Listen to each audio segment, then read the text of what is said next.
Hello and welcome to Big Nim Numismatics. Today I'm going to be showing a very cool collection I was able to purchase over the weekend. It has finally arrived, so that's going to be amazing. I also have some gold coins and should be a great video, so thanks for tuning in. First off, we have this 1856 S $20 gold piece. These are pretty common in AU uncirculated grades. There are a lot of gem uncs even, because this was a pretty common date on the SS Central America shipwreck. And so you'll see a lot of shipwreck effect, gold, it'll have the light luster. This was probably not on that shipwreck. First off, when you see it, a lot of you are going to think cleaned, and very nearly there, but there's still a lot of original skin.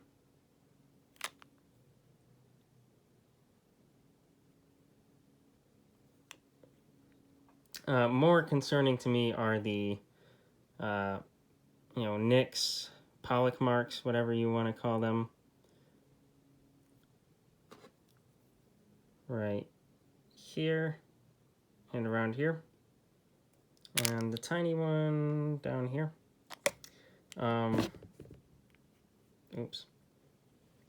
That's the most concerning thing.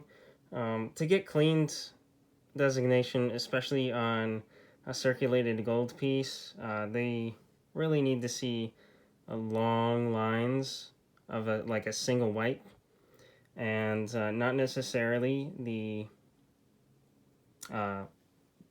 cartwheel effect for hairlines. With gold, it's very easy if it's circulated. Imagine this being in someone's pocket, tussling about. It's going to get hairlines fairly easily. On my educational example of a cleaned coin, we can see, we just tilt it right, you can see a wipe going all one direction, a little bit across the face and left, but it pretty much disappears depending on what angle. Not a whole lot of cartwheel effect. So borderline AU details, but not too harsh. You can definitely go worse. Next up is a 1932 $10. This was one of the prime designs of the American Renaissance in coinage designs, started by Theodore Roosevelt. This was originally supposed to be on the $20, so Augustus St. Gaudens wanted this obverse with the St. Gaudens $20 reverse. And so that's a really neat pattern coin at the Smithsonian if you're ever wishing to look that up in your spare time. But these are extremely popular. In MS64, bids like 1,600. They're trading anywhere from low 1700s to over 2,000. And with gold, especially popular gold, CAC and PCGS makes a huge difference. So this one, in an NGC holder, no CAC, will never go over 2,000. But if this was in a PCGS CAC 64, you could almost see it going to 2,500. So very easy coin to cherry pick if you indeed get the chance to look through a ton of MS64s. So next off is the collection. And this was, frankly, the condition is unheard of. The person who I purchased this from has had it for 30 years now. And overall, 99% of these have water damage, some tears, some rips, but this is impeccable. These are 1938 Whitman coin boards. So this is their second edition of the albums of coin boards. I have a first edition as well that'll link the previous video I did on it. But these are made out of like a suede. So imagine like a felt laid across with like a thicker cardboard insert. And these were produced in 1938. This is a very awkward setup, so I apologize. But these were made in 11 by 14 sizes. So if you did not have the album, you could pretty easily put these in a frame, in a standard frame, and hang up your collection. And these are pretty rare to begin with. This is probably something around $200, just starting off. The market isn't very substantial. Very few collectors. I am one of them. And unfortunately, David Lang, who did most of the work on pricing and new varieties, passed away. But overall, the album is very, very neat. And there's also a lot of great single boards, like the large cent. This is very rare as well. Imagine putting together a nice circulated set of large cents in the 1930s, 1940s, hanging it up on your wall. And on the back you can see the coin boards that were actually available. You can see anywhere from Indian head cents to commemorative half dollars, which were one of the most popular coin series of all time in that initial boom, 1930s, 1940s. You know, that's really what started the coin album industry, the binders and whatever.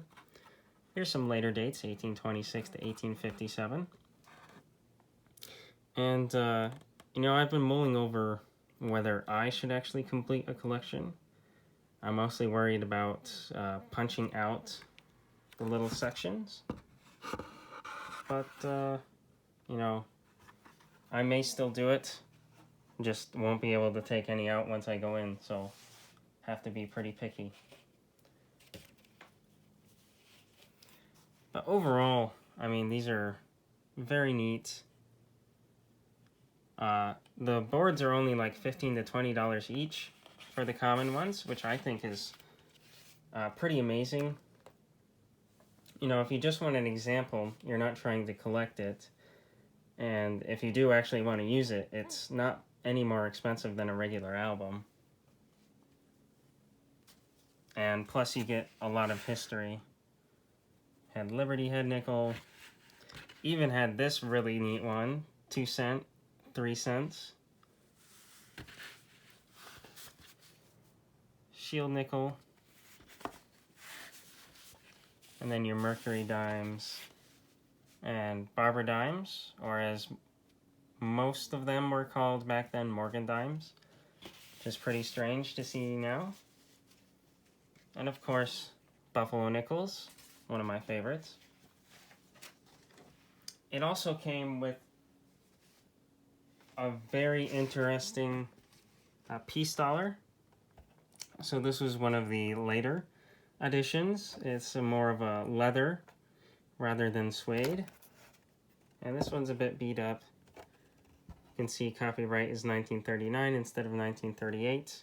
And with how popular the 1938 and 1937 boards were, this did very well. So they decided to make a lot more. So I'm going to try to repair this because it is a very rare variety. All the larger sizes were. But we'll see. It will be very difficult. And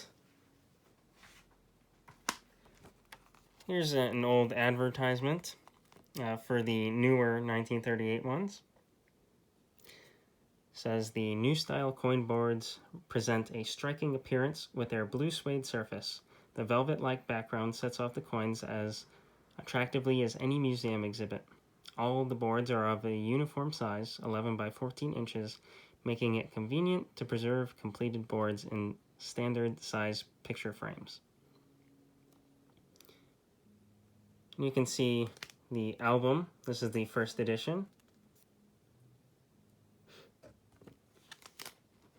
And these are just really cool. David Lang did a lot of work on these.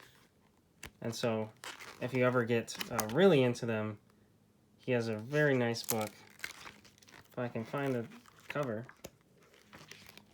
Called Coin Collecting Boards of the 1930s and 1940s. And this is like a $20 book. So a really neat section of collecting. You know, it's not coins, but I think collecting the history of coin collecting is pretty neat as well.